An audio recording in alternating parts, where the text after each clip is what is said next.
Welcome to the DraftKings wide receiver analysis for Week 17. I'm Jason Gilba, JGilba11. With me is Justin Elick at Big Italy 42. Taking a look at wideouts here on DK, and overall this week, seems pretty straightforward. Obviously, kind of hard to come off of these two top options that we talked about on FanDuel, but we can kind of highlight them again. Doug Baldwin, 7,200, decent price tag, especially given the fact that there's a lot of value this week. Yeah, it's for me, those are my two favorite targets, regardless of price. With, like we keep saying, Beckham's probably not going to play. Brown's definitely not going to play. Julio Jones, not a guy that you'd be playing in cash games this week at his price and his, inconsistent production. He's kind of banged up anyway. So, Doug Baldwin's going to be a big part of the offense and an easy matchup. Easy matchup for Jordy Nelson as well, and the biggest game of the season, obviously, for them. So, it seems pretty simple. Lock in the guys who are going to see double-digit targets in games that still matter. And, with quarterbacks behind them that you can rely on getting them the ball, and Wilson and Rodgers, and, just move on. Those guys seems too simple for me. High floor, high ceiling type of guys in cash games here. Yeah, I definitely agree. You look at the 49ers, 31st against wide receiver ones, good team total there. A lot of backups playing on that defense right now. So Jordy Nelson, next one here. Obviously, this is a guy who, if you haven't been playing him basically over the last 15 weeks, Yeah, pretty much. Especially, last couple of weeks, his ownership hasn't even been necessarily as high as it probably should have been. Last week, obviously, tough matchup, but all he did was just dominate again.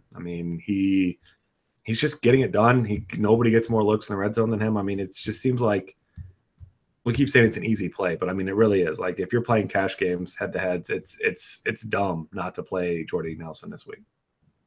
I definitely agree. 8,100, as you pointed out earlier, a lot of guys up there won't be playing. Mike Evans is probably the only other honorable mention that will get, as far as big high price names to really kind of play. Yeah, exactly. And he's a guy you can play in cash games, but I don't know why you get away from a guy like Nelson. He should probably be the first person you click in your lineups this week. Yeah, I definitely agree. GPP wideouts, Cameron Meredith, 5,200.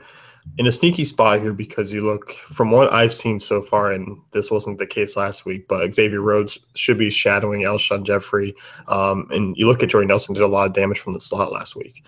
Yeah, exactly. So, this is a really good spot for him. And he's a guy that, had those couple big games and then kind of tailed off. And Matt Barkley threw 5 picks last week, but still managed to get the ball to Meredith quite a bit. And, he's got, 3 straight really impressive performances. His price really isn't indicative of the fact that he's been really good over the past 3 weeks. He had 9 for 135 and a touchdown, 9 for 104, 6 for 72 and a touchdown over his last 3. So, this is, a guy that has now 4 games over 100 yards. We know, like you said, Alshon Jeffrey could be dealing with Xavier Rhodes. And, this is a Bears team that last week they got killed mostly because of those turnovers, but almost beat the Lions and Packers in back-to-back weeks, lost each game by 3 points on, on the Packers and Lions with late drives to win the game. So they've been competitive. The defense has actually played pretty well. So I think that it's a good spot for them too. Get your young guys the ball and see what you got moving forward, because obviously this season's been over for a couple months for them. Yeah, last week when the ball wasn't in the cornerback's hands from Matt Barkley, it was in Cameron Meredith. So, he's been a guy that Matt Barkley has looked at quite a bit. Yeah, I'm a big fan here. Yeah. You're looking at another Green Bay Packer and 5,700. Obviously, Adams has got a little bit of the drops right now, a little bit of an issue catching touchdown passes, but obviously there's still multi-touchdown upside and also huge kind of yardage as well. Yeah, it's a really, really good spot we keep talking about for Aaron Rodgers, Jordy Nelson, Adams as well. And, if Randall Cobb were completely healthy or there were a tight end you worry about, that's actually consistently an option here, then maybe you don't want to target 2 guys. But, of all the teams in the NFL, if I'm going to target 2 wide receivers on any team, it's going to be the Packers. And, that's been the case a bunch this season. We saw earlier this year after Lacey and Starks went down, we saw, one game where Cobb, Adams, and Nelson all had, I think, 11 or 12 targets or more. So, that's not to say that that'll be the case this week, but they only ran the ball 13 times last week. So, if Rodgers run the ball 40-plus times, Cobb maybe doesn't even play. Even if he does, how many looks does he get, 5 or 6?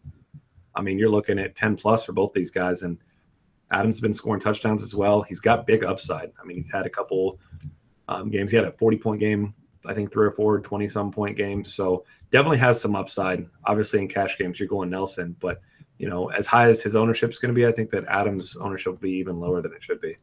Yeah, I definitely think so too. Because I mean, he's kind of at a price tag where there's still guys around him that other people might drift towards. 5,700. Obviously, Adams is still capable, of kind of dropping that dud in there every now and then. But I think he's a relatively safer GPP play. Yeah, absolutely. Because I mean, like you said, he's just by default going to get a decent amount of targets. Yeah, value wideouts here. Pierre Garcon, 5K has kind of come alive here of late. And we just came off talking about Redskins in a stack, and Garcon was part of it. Yeah, I mean we saw Jamison Crowder was playing well earlier in the season, but he's kind of done a whole lot of nothing over the past 3 or 4 weeks now. And Garcon all of a sudden been one of the more consistent wide receivers in the league as far as relative to his price. 13, 14, 16, 14.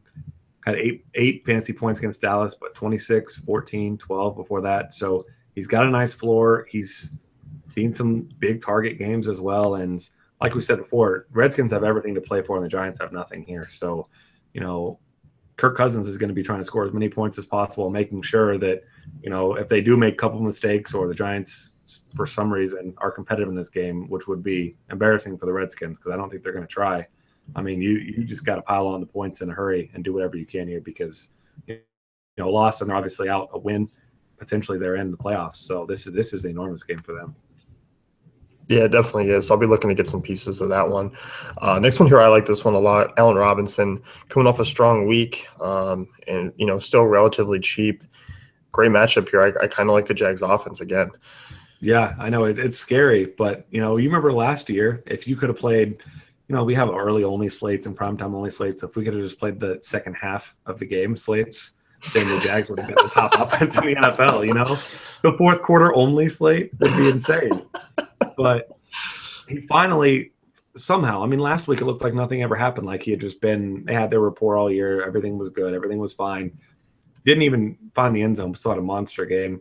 You imagine his ownership's going to be pretty high, and rightfully so. I mean, this guy was a red zone machine last year. He's a big target. He's a guy that he's really the only consistent option in that passing game. We've seen Marquise Lee, Allen Hurns at times have games, but really, I mean, he's above and beyond the best talented wide receiver on this team. And Bortles having just a nightmare season. But, if he can play anything like he did last week, and he should be able to, because it's another good matchup, you expect that Allen Robinson's going to have a fine game.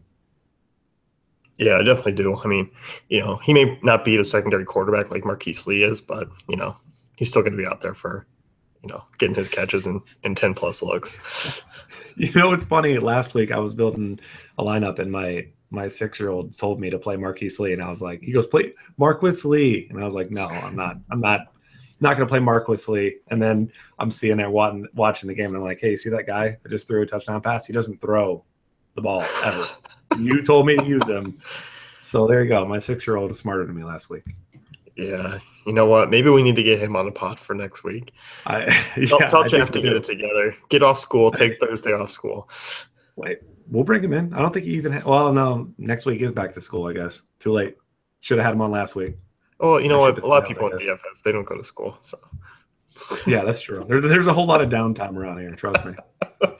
So that's going to wrap things up with the DraftKings wide receiver analysis for Week 17. If you want to check out Justin's article, you can head on over to dailyfantasycafe.com and be sure to check out the rest of our Week 17 content.